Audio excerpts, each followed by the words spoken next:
Assembly ఎన్నికల సమయంలో ప్రతి ఎకరాకు సాగునీరు అందిస్తామని నమ్మించి మోసం చేసిన ఘనత కాంగ్రెస్ సర్కార్కే దక్కుతుందని మాజీ మంత్రి పెద్దపల్లి పార్లమెంటు అభ్యర్థి కుప్పలేశ్వర్ అన్నారు. ముత్తారం మండలం సీతంపల్లి రామకృష్ణపూర్ గ్రామంలో ఎండిన పంటలను జిల్లా పరిషత్ చైర్మన్ పుట్ట మధుకర్తో కలిసి ఆయన పరిశీలించారు.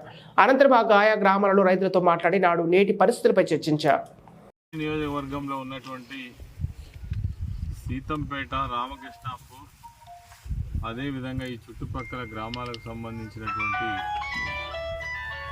ఎండిన పంట పొలాలను, అదేవిధంగా రైతుల యొక్క ఇబ్బందులను గమనించడం కోసం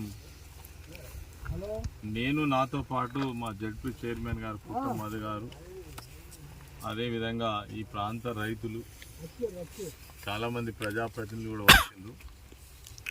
ఈరోజు ఈ ప్రాంతంలో చూసినట్టయితే చాలా దయనీయమైనటువంటి పరిస్థితి కనబడతా ఉంది.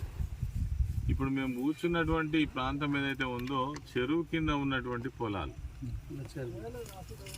దాదాపుగా ఈ ప్రాంతంలో రైతులు ఈ 4-5 గ్రామాలలో కలిసి 3-4 వేల ఎకరాలలో వరి పంటలు వేస్తే వరి పంటతో పాటు నీళ్ళు ఇస్తలేమో బతుకుతామని అనుకున్నారు.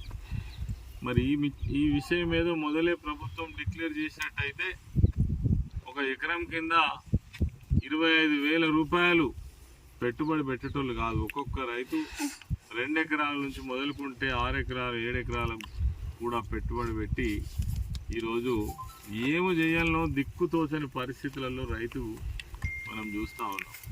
ఇదంతా కూడా మొత్తం ఎండిపోయింది, ప్రాంతం అంతా కూడా ఎండిపోయింది, దేనికి కూడా పనికిరాని పరిస్థితి.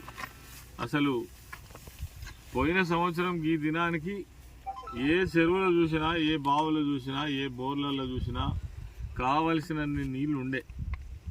ఇంత మంచిగా నిర్మాణం చేసి చెరువులను మరమ్మతులు చేసి అనేక కాలువలు దవ్వి ప్రాజెక్టులు కట్టి నీళ్లు తీసుకొచ్చినటువంటి ప్రభుత్వాన్ని మరి మార్పు చేసుకున్నారు.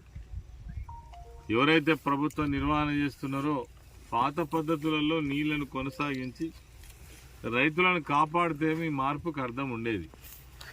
కానీ ఇలా మార్పు జరిగిన వెంటనే కనీసం నీళ్ళు ఇచ్చే పరిస్థితి లేదు.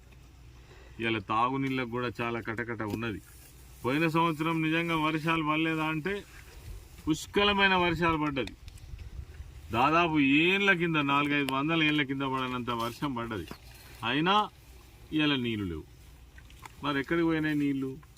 పోయిన సంవత్సరం ఉన్న నీళ్ళు ఇప్పుడు ఎందుకు లేవు? ఓదికేమో రైతులు ఈ బాధపడుతుంటే ఆయన రేవంత్ రెడ్డి ముఖ్యమంత్రి గారు తెచ్చుకోపోండి, రుణమాఫీ 2 లక్షలు చేస్తాం డిసెంబర్ 9వ తారీఖు అనగానే కొంతమంది 1 లక్ష తెచ్చుకున్నారు, కొంతమంది 2 లక్షలు తెచ్చుకున్నారు. ఇప్పుడు ఆ బ్యాంకర్లు పోయి ఇంటి మీద నోటీసులు ఇస్తున్నారు.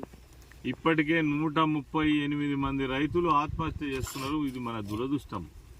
ప్రభుత్వం మారి 3-4 నెలలు తిరగక ముందు 138 మంది రైతులు ఆత్మహత్య చేసుకోవడం ఇంతకంటే ఘోరం, ఇంతకంటే దారుణం ఏమి లేదు. దీనికోసమైనా మనం తెలంగాణ తెచ్చుకున్నది.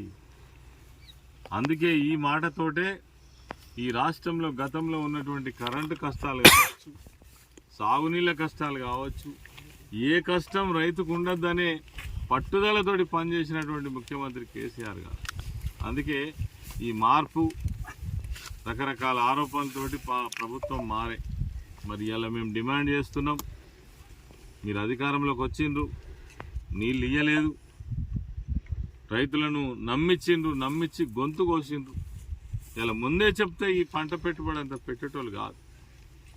రైతుల పక్షాన మేము కోరేది ఒకటే, ఎక్కడెక్కడైతే పంట పొలాలు మొత్తం ఎండిపోయినాయో వాళ్ళకు తక్షణమే మరి